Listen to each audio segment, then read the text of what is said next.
Bonsoir chers amis et visiteurs du blog supersenior.ch.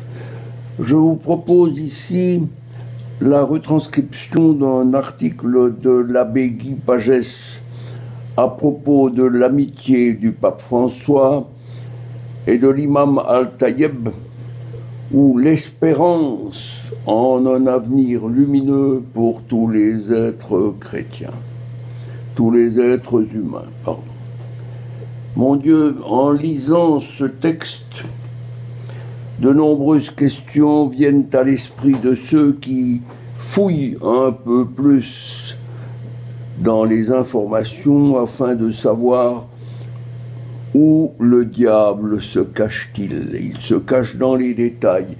Eh bien, je voulais simplement souligner que dans cette déclaration commune signée par le pape François et le grand imam d'Al-Azhar, j'ai l'impression que notre brave François s'est fait rouler dans la farine parce que nulle part il n'est fait mention du fait que l'islam permet aux musulmans, de mentir aux non-musulmans afin de faire progresser la cause de l'islam.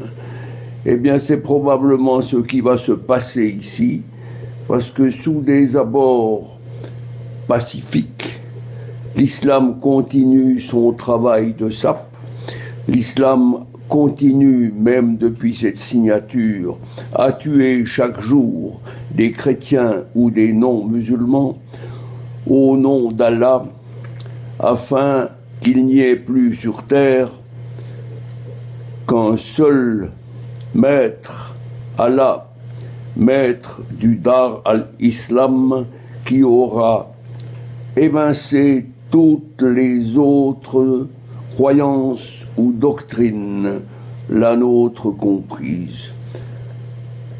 Je vous incite à prier pour la paix, pour la compréhension, et surtout, pour que pendant cette période de 40 jours de carême que font les chrétiens, à prier pour que le Christ ait raison de son séducteur, le diable, qui continue de rôder plus que jamais autour de ceux qui ont la responsabilité de nous instruire et de nous faire connaître la parole de Dieu.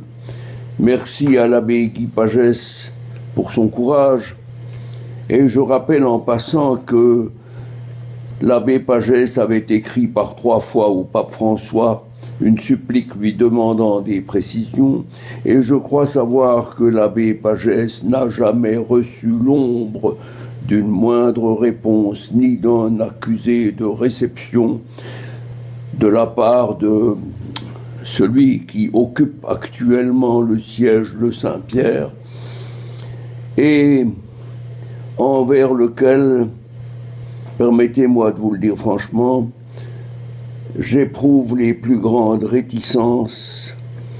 Il y a quelque chose qui ne va pas, qui froisse. Eh bien, je demande au Seigneur de nous éclairer afin que l'on sorte de cet imbroglio où l'Église catholique semble s'être fourvoyée. Heureusement qu'il nous reste le noyau fidèle de ceux qui, suivant Monseigneur Lefebvre, ont refusé de brasser le tout dans un melting pot et de faire une religion universelle, communarde, propice à tous les compromis. Bonne soirée à vous tous. Merci de votre attention.